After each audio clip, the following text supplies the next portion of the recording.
Hey, everybody, welcome back to another episode of Fitness to Influence. I'm super excited for you guys to hear from Allie Damron. She is a mom of two, a licensed acupuncturist and personal trainer, and she is an expert on women's hormone health and perimenopause and the nervous system. I hope you enjoy this episode, especially if you are curious if you're in perimenopause. Hopefully, once you listen to this, you'll be able to identify if you are, and just know that these symptoms, you're not doomed. You can manage them. And we're going to talk about that, a little bit about the nervous system, the supplements that she takes, and I hope you enjoy it. Hey, Allie. So I'm so excited to talk to you today. But first, I want to hear more about you and how you kind of got started down this path. Tell us a little bit about Allie growing up. Were you super into health and wellness? Were you an athlete? Give us a little insight into how you got into what you're doing now. So I grew up in Western Nebraska in like a little town where in the 90s in Western Nebraska, like preventative healthcare was just not a thing. I took tons and tons of antibiotics, like that's what was treated for every illness, and ate a lot of fast food and just kind of like I exercised like in sports. I was not like a huge athlete, but I did like the typical kids activities and things like that. So I just like grew up without thinking about anything health related. I would say like I grew up in the diet industry for sure. My mom was always losing and gaining weight and talking about it. So I guess that part was there for sure. And then when I got into middle school, high school, college ages, all of those years, I had to witness a lot of like really catastrophic health things with my family, like my two parents and my grandparents and all of these things. It was terrifying. Like it was scary, the autoimmune, cancer, heart disease, stroke, all of these things. And so I remember like we're a very close-knit family, and so we went through all of those things very much together. And I remember like, the doctors would give medication, and I'm 100% for medication. I'm not anti-science or Western medicine at all. But I remember like wondering if there was something we could be doing to like be healthier and prevent these things. And was this just like the luck of the draw, or like how did this happen? And then I went to college and became a personal trainer. I became interested in it from that perspective of like exercise. I think again, underlying it was the diet culture stuff, of course, body image stuff. Became a personal trainer for a long time. And I did extreme weight loss camps back when like Biggest Loser was happening. I wasn't on the Biggest Loser, but it was another one in California. So I worked there for 2 summers as an internship, which was really interesting. I also did corporate wellness programs, and then I worked at like studios and different gyms and stuff too. When you do that, you have people coming to you. I was in my 20s, so I was very young and again had that previous experience, but fairly naive. You get people who come to you with like real things, like real health stuff. And like, I don't know what to do about that. I wasn't educated there. And so simultaneously, I went to college at Arizona State University and got exposed to just a lot more things. And people were doing chiropractic or acupuncture or eating organic food back then. And I was like, well, that's really interesting. I never thought about any of these things before. And so I just like started to try some different things. And I went to an acupuncturist, actually 2 of them, who still hold dear places in my heart. And they were like, just looking at them, they were the healthiest looking people you've ever seen. Their skin just glowed, and they weren't like in a Botox, like plastic surgery way, but like in like a you are like radiant because you take care of yourself type of a way. They just were saying things that like I'd never heard before, like and like basic now, but like for a 20-something-year-old, not basic. And it was like eating vegetables and like clean food and like taking herbs and red light and like different things that we hear about now, but weren't very mainstream back then. It got me kind of hooked on that. I was also kind of hooked on helping my mom through an autoimmune disorder at the time.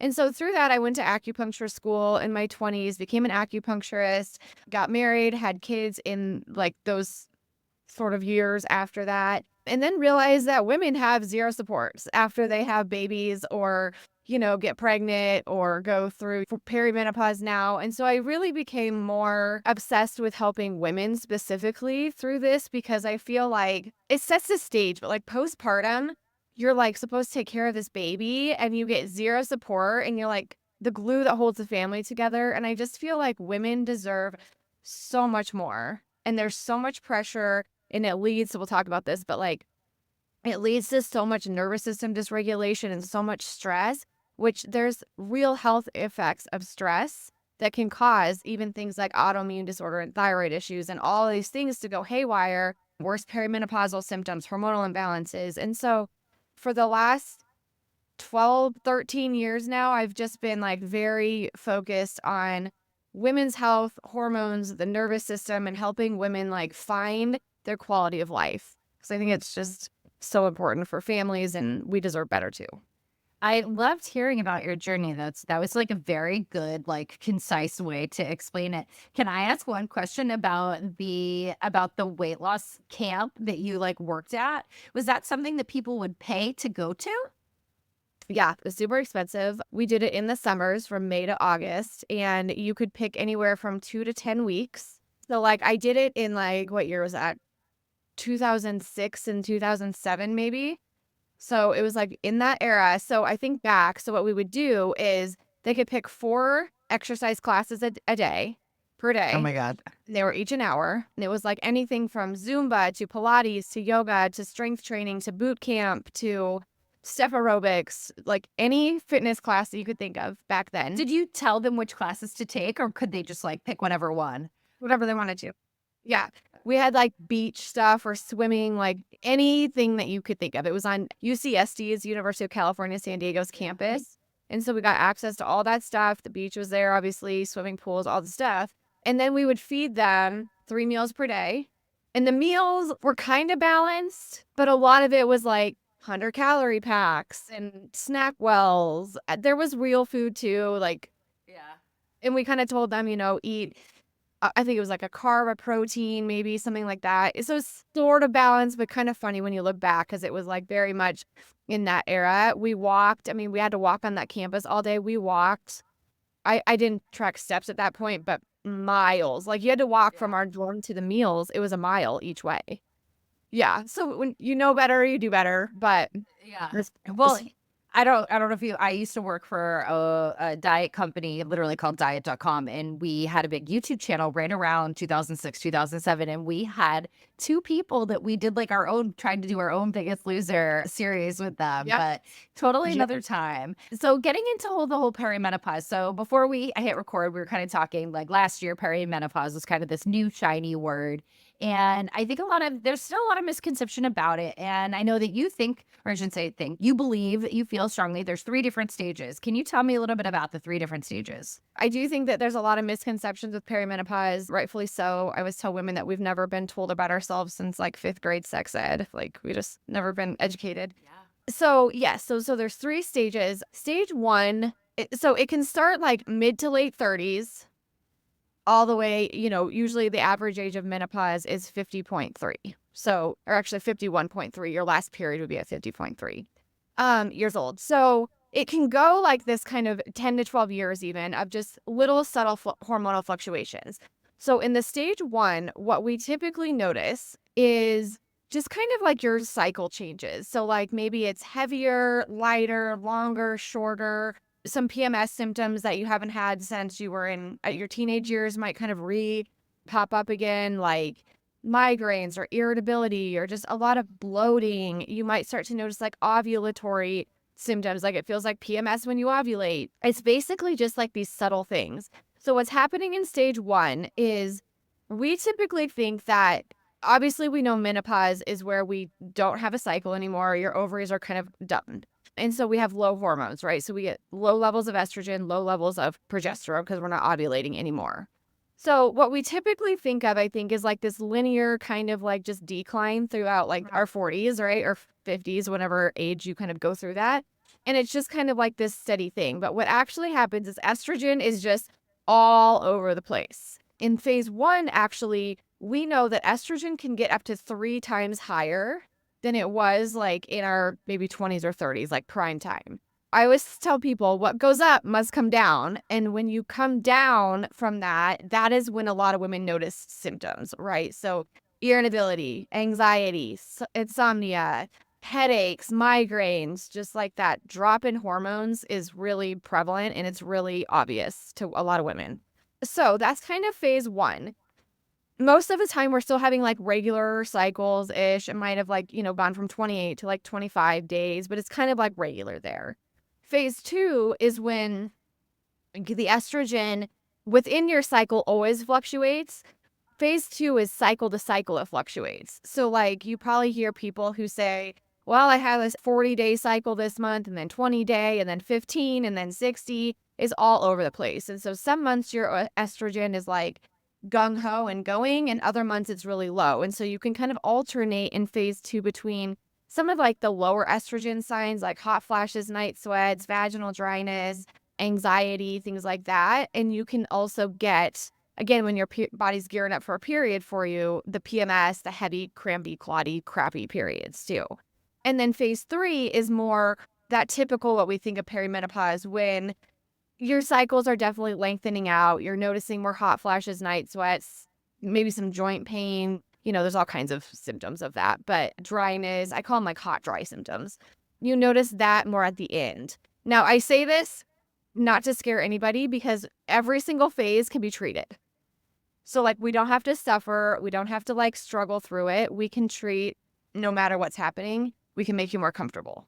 I think a lot of people feel when they hear the word perimenopause, you're doomed. Like, you are going to go through this. Like, there's no way around it. It's not like we're avoiding an injury. Like, this is natural. This is something that's going to happen. So during that first phase, when, sometimes people might not realize they're in it. Like, I have one girlfriend who all of a sudden she's like, wait, I think I might be in it. And I was like, of course you're in it. How did you not know you were in it? What are some things that, A, to look out for, but B, what people can do to reduce the severity of some of these symptoms? Because again, like we said, it's not like you can avoid this. It's going to happen. And I will say one anecdote that I wanted to add is that last year, or maybe it was a year ago, I had blood work done and my estrogen levels were so high and I didn't have the right counseling. And I literally thought I had breast cancer and was dying. I was like, why do I have such high estrogen? And then all of a sudden people were like, well, where are you in your cycle? And I was like, I don't know. Like, they didn't even care to ask me that when I had the blood work taken. So that was kind of my first flag of being like, oh, I'm in it. I'm in it. I have these unnatural, really high levels of estrogen. But anyway, back to mine. So what are some of those signs, that people should look for, and what can people start doing to mitigate some of the uncomfortable symptoms? To your point, you have to, when you check your hormone levels through objective data, you got to know where you are in your cycle, specifically with estrogen and progesterone, because it can range.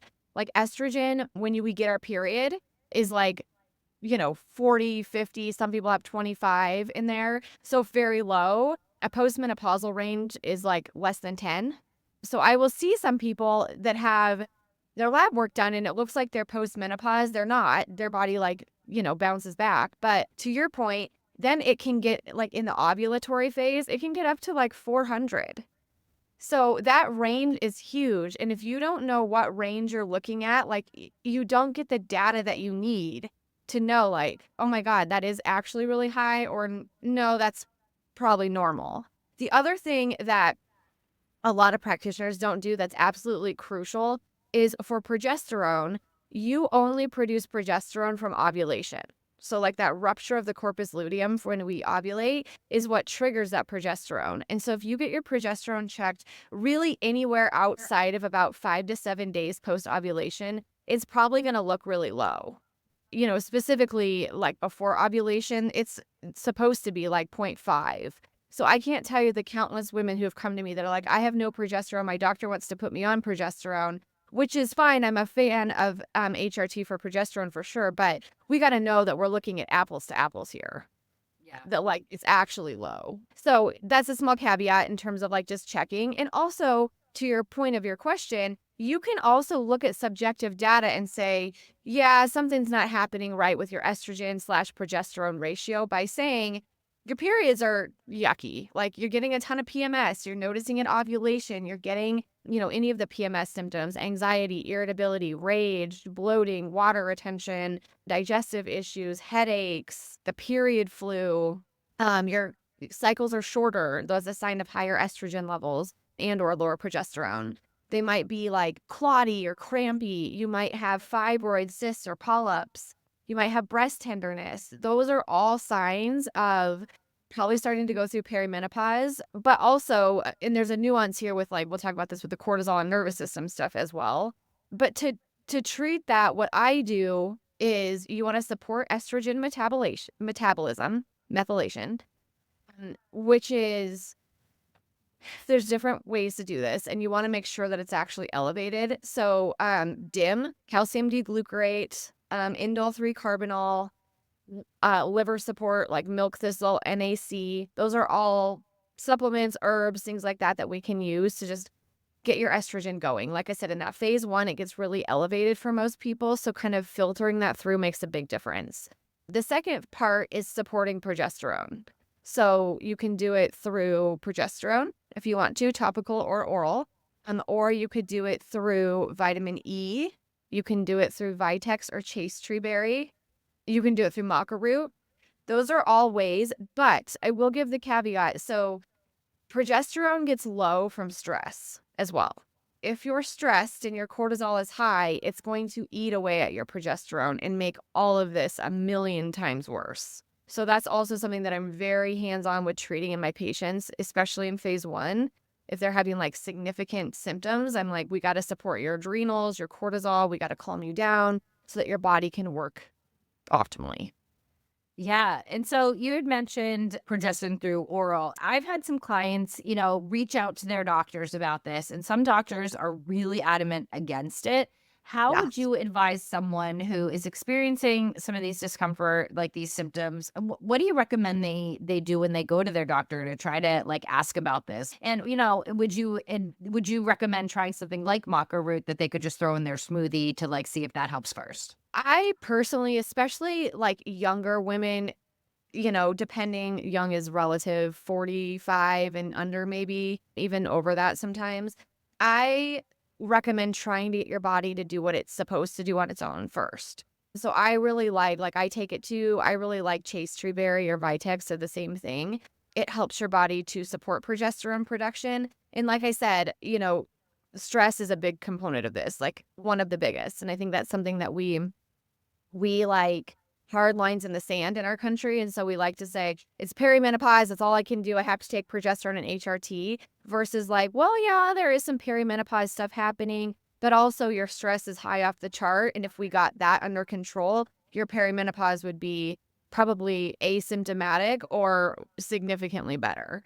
So I like to kind of look at things really holistically and just ask a lot of questions about like lifestyle, stress, personality profile, all of that stuff too, and try some things first before we just jump into like oral micronized progesterone. I do recommend it often, especially as perimenopause progresses or, things just aren't working. Some women are just miserable and stress is really hard to get under control. And so it's an option that we have. With the doctor conversation, I think it's getting better. I tend to arm my own patients with research. So if you go to menopause.org, they have a lot of like position papers or evidence-based things that you can say.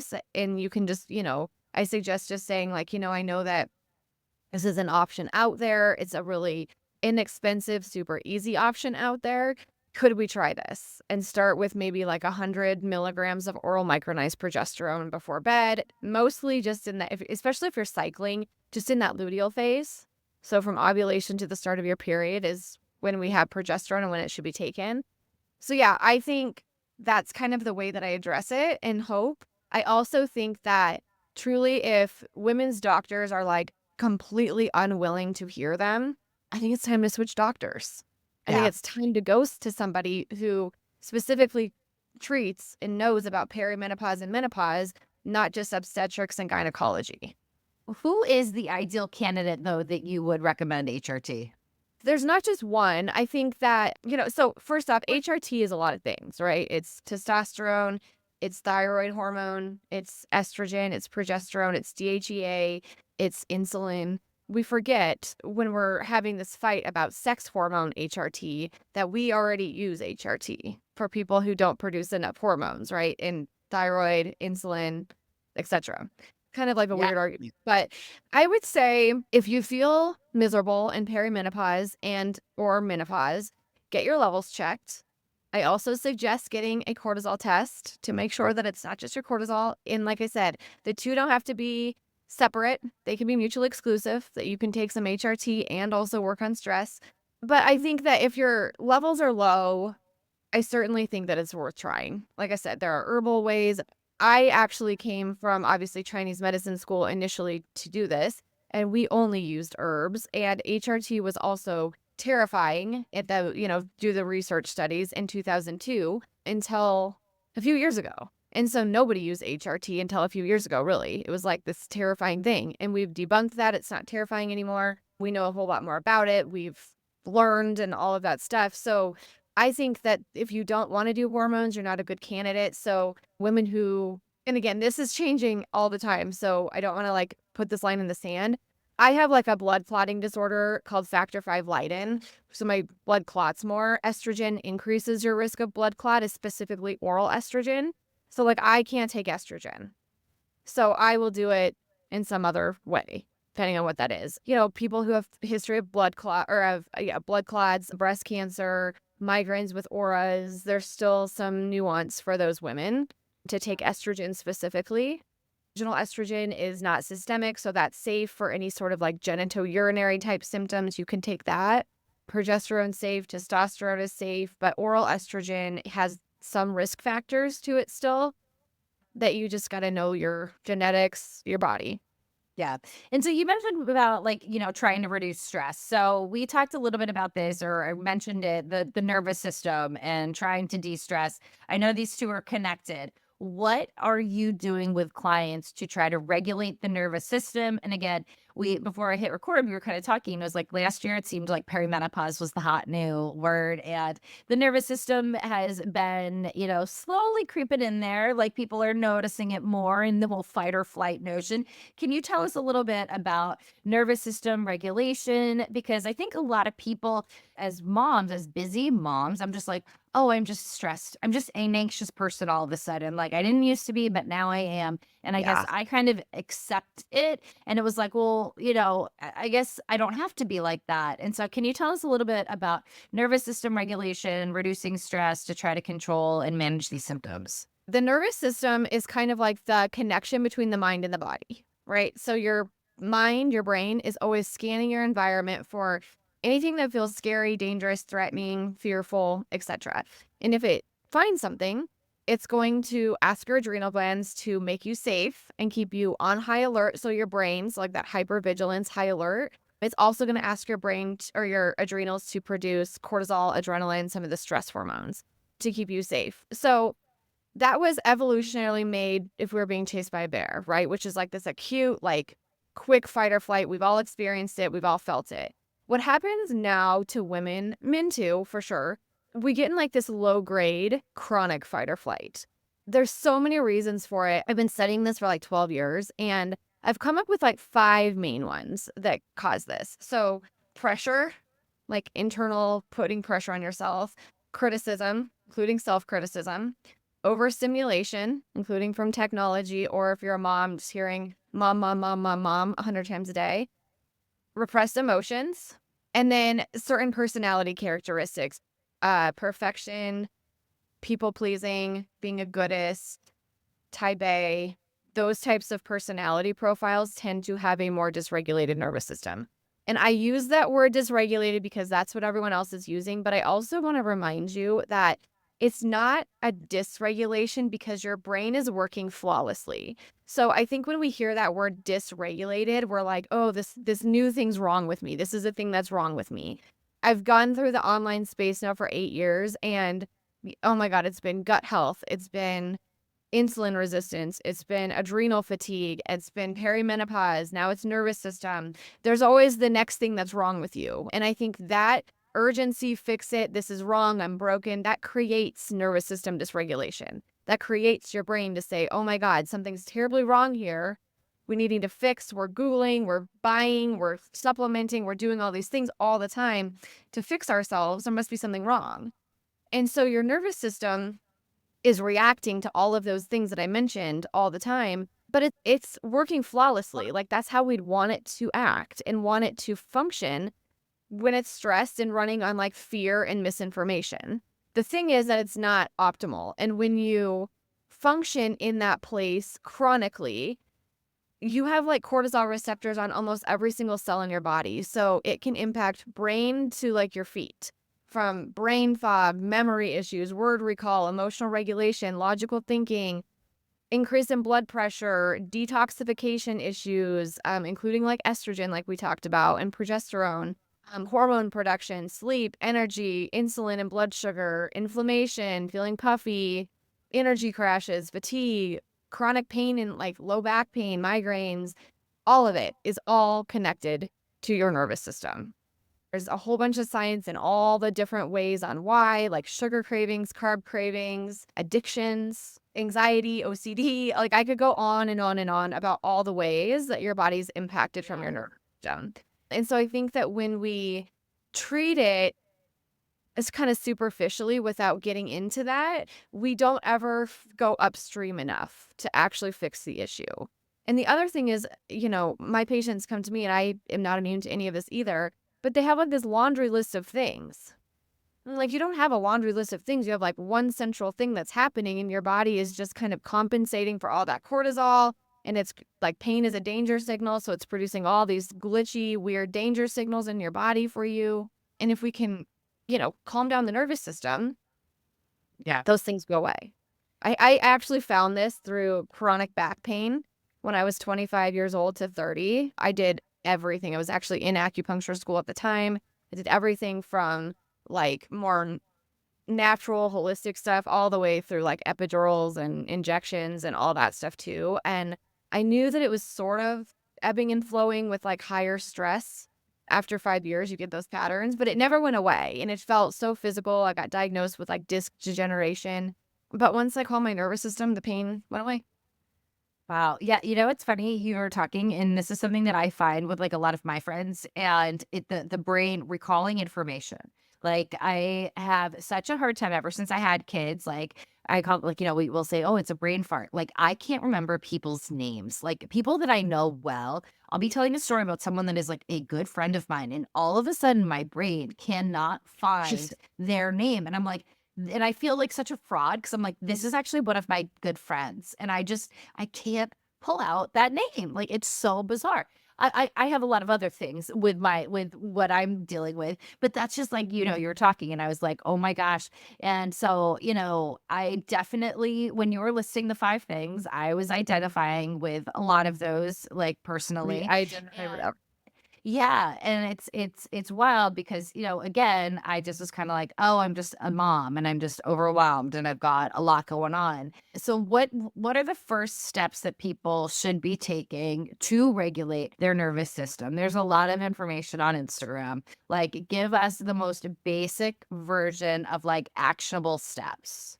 I actually am creating a course on this right now, so I just went through the modules for it. So I think that number one is stop like the fix it fear mentality of your symptoms. So when you have a physical symptom, so I'm going to give mine as like the low back pain, but you can also think about this as anxiety, and you go to like this laser focused despair, frustration, fear around the symptoms, that like lights up your brain so much in those danger signals and says, oh my God, this is so scary and dangerous. This is not okay. So, like, if you think about anxiety, if people get anxious, the way that our society deals with it is to get rid of it. So, we take medication, herbs, supplements, breathe, meditation, get out of the situation. Like, we have all these avoidant behaviors. And it's not even about what you do, it's more the message that you're giving back of saying, this is terrifying. I need to get out of this. I'm in danger here.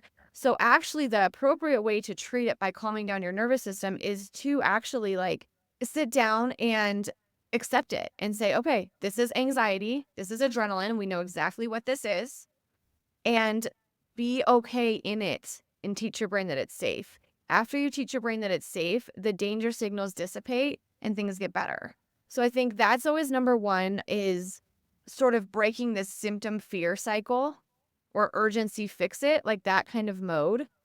The other thing that I think that, and this is really actionable, is to listen to your impulses. So, needing to pee. How many of us wait till the 11th hour?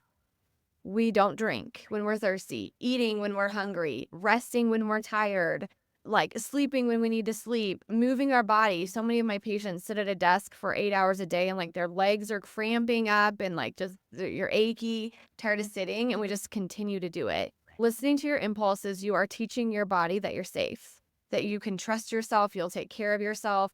all of those things. So I think that's like such a great place to start. The other place that I think is great to start is look at how you live your life. So your nervous system is about 80% nonverbal, meaning that we can talk to ourselves all day and try to change our mindset, which I do, and I'm a fan of that. But we can, we can't just walk around all day and say, I'm safe, I'm safe, I'm safe, while still having the same way that we're living. So how fast you eat, how fast you drive, how fast you walk. Are you rushing around when you're wiping off the counters? Are you doing it like incredibly fast and like you're being chased by a bear? Are you sitting like bracing for the fight, as in fight or flight? Or are you relaxed and like letting the tension go? We breathing slow and deep. Those nonverbal cues will get you so far in teaching your brain that you're safe. So I always start with those two things first before we get into like breaking down the pressure, the perfectionism, the people pleasing. I think those things are important. Breaking down like catastrophic thinking and all or nothing thinking, I think that's important too. But I think first, like those 3 steps will get you so far in this. Sounds like it's, we have the ability to kind of control our thoughts. Like I feel like people talk about that a lot, and it's kind of like harnessing that power. And are you big into meditation? Sort of. So here's my thing with like meditation, breath work, journaling, leisure walking. It can't be to avoid a symptom.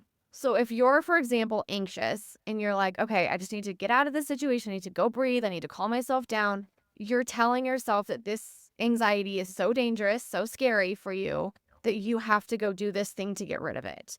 I think meditation is amazing. It has so much research behind it, but it can't be with the intention of getting rid of something that you're broken, you need to be fixed. It has to come with the intention of this is really good for me. This feels really good. I want to check in with myself, a lot of self-love, self-compassion. It has to come from that place. So I'm not super fan of these things, but on Instagram, I will see fellow coaches of mine be like, you got to try this adrenal cocktail or this cortisol cocktail. And it's like a blend of like orange juice and other Yeah. stuff. Are you into these? So here's the thing. I think that supplements, food, adrenal cocktails, again, they're helpful. I use adaptogens. I've told I patients, love adaptogens. yes, I take them too. I told a patient yesterday to do an adrenal cocktail. She's 5 months postpartum and just stressed. I think that it's helpful in like the time being because stress does deplete your minerals, your potassium, your sodium. If you're under a lot of stress, you need a lot of those minerals to kind of fuel that response. My struggle with it is that it's not far enough upstream. Like you're treating symptomatically still, in my opinion. I think you need to change your life, your mindset, work on personality, like, kind of breaking down perfectionism, all of that stuff. And I think that is the root. But in the meantime, sure, eat your minerals, drink your minerals, take some adaptogens, do the things that will help. But I don't think it's far enough upstream. I don't think that's a root. So one thing that you had said is like kind of listening to your body as well. And that's a thing I really practice with my clients is I'm always like, don't ignore your body's ability to tell you when you're hungry or full. Like, yes, like for us, Yeah. it's like we're tracking macros. Some people are fasting, but like if you're hungry, eat. I don't care when this is. If you're hungry, eat. If you've hit your macros and you're still hungry, please eat. Are you a fan? And feel free to say whatever you want. This is a safe space. Are you a fan of intermittent fasting? And do you do it yourself? Again, I'm not like for or against it. I think that there is a lot of benefits of it for sure. I think people with a healthy nervous system, strong adrenal glands, absolutely. I think that it's great. I think that even so women in perimenopause or menstruating even, I think doing it more in the follicular phase, so from your period to ovulation, we have a lot more resilience to stress. Our body doesn't need to produce progesterone at that point. So I think that hit fasting, adding some of these like more like air quote good stressors on our body is way better in that phase. You have to listen to yourself more in the second phase. I mean, always listen to yourself, but it becomes a little bit more apparent in that second phase. I would say my patients that have really strong adrenal glands and want a healthy metabolism, want a lot of metabolic flexibility, I'll sometimes tell them, so always do a daily 12-hour fast. So I think that's great for everybody. In terms of like 14 to 16 hours, if they're healthy, I'll tell them to maybe do it like once, twice a week and just see how they do. Again, have you heard of Jade Teta? No, I haven't. Yes. Catholic doctor. Okay, so he talks about the metabolism in women a lot. And he talks about this thing called SHMEC is in check. And it's basically like a checklist of making sure these 5 things are in check. And that's how you know your metabolism's doing well. So SHMEC stands for sleep, hunger, mood, energy, and cravings. So with anything, the way that you're eating, the protein, the fiber, the fasting, the HIIT workouts, the rest that you're getting, like check to see if those 5 things are in check. And if they are, your body's probably doing fine. If you notice that you do a 16-hour fast every day and by 8 p.m., you're just like ravenous, you're craving a lot of carbs and sugar, that's probably a sign that your body's stress isn't handling it the best. And maybe backing that fasting window up would be better. It sounds like you say kind of similar things to what I tell my clients. I always am kind of like the people who are like in that perimenopause phase. I'm like, let's do 12 hours. If you feel better and you want to try more, you can. But like, Yeah. I kind of recommend that 12 hours. I like to finish out some of my guests with rapid fire questions. So, do you intermittent fast yourself and how long? I typically do like a 12 or 13. So I don't particularly look at a clock when I do it. I typically, yeah, probably 12 or 13 hours. What time do you work out? I try to work out about 6 a.m. Oh, you're a 6 a.m.er. So then if you're doing a 12-hour fast, how long, when do you tell me the timing of that? It's probably 7 p.m. to 7, 8 a.m. type of time frame. Okay. Are your kids picky eaters? Oh my God, my oldest, it's like the biggest pain point in our life. Yeah. I always ask that because I think it's funny because it's like so many of us in the health and wellness industry, like our friends in real life will ask us, they'll be like, what should I give my kids? What do you give your kids? And I'm like, well, I don't do that. I'm like, I can tell you what to eat. I can give you good recipes, but getting your kids to eat some of them, I don't know how to do that. I can tell you in theory what to do, but the reality of this son is not the same as what I think. What app do you spend the most time on for personal use for social media? Instagram. What is your favorite protein bar? I really like the Misfits protein bars lately. Do you dry brush? I do not. I should. What about red light therapy? I do that. I do not have like the big, I've been thinking about getting like the bigger one, either the mask or something. I just have like the little wand. That's what I have. We didn't talk about red light therapy though. You had mentioned it. This is kind of like, it has been around a lot, but is that something that you recommend for your clients? Yeah, I think it's great. What's the primary reason that you would recommend it to a client? I have a friend actually, a colleague, like actually in this space that used it for thyroid. Like she put the Loom box on her thyroid every day. I think it was like 15 minutes. And she was able to get off thyroid medication. Wow, that's amazing. Yeah. I had some friends who were going to come on and talk to us about red light therapy. We had to reschedule, but I need to get them back on. What about cold plunge? I do not cold plunge. I've done it twice. I can't do it. What about a sauna or sauna blankets? No, but I recently started going to hot yoga. If you had any one recommendation for a client who is 40 years old to ensure that they age gracefully, optimize how they look and feel, what is the top, I shouldn't say what, I'll give you 3. What are the top 3 things that you are recommending they consistently do on a weekly basis? I would say go on walks. I would say get your micronutrients in. So a lot of fruits and vegetables. I mean, protein is like a close second there. And then, I think the nervous system. I think the nervous system is the main thing. My last thing is, what do you take for supplements? So I take an adaptogen. So True Adapt from Orthomolecular Labs. I take a vitamin D. Which adaptogens are in it? Is it just Ashwagandha, rhodiola, schisandra berry. I think licorice is in there. who is it? Oh my God. Stacy Sims is a big fan of those ones, I think. Yeah, Here, I love Stacey. them. I've probably taken them off and on for like 10 plus years now. I preach ashwagandha all the time. I take a bunch of, I said I that. take other ones as well. Okay, sorry. So you take that one. What then- else? Magnesium and Vitex and chaste berry. And then I do take something called Dim Detox, which is helpful for like estrogen. So you don't feel so puffy, bloated, yucky before your period.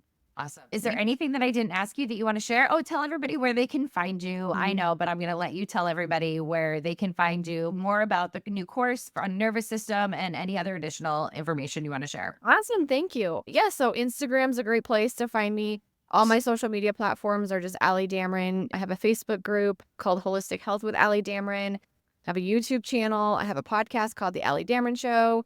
And then, yes, I am almost finished, but the new course about anxiety will be out in hopefully a couple weeks. So I love that. Well, thank you so much for coming on. This was so fascinating. I hope everybody listening enjoyed this as well. Maybe we'll see you back here on the podcast sometime soon. Thanks, Allie, so much.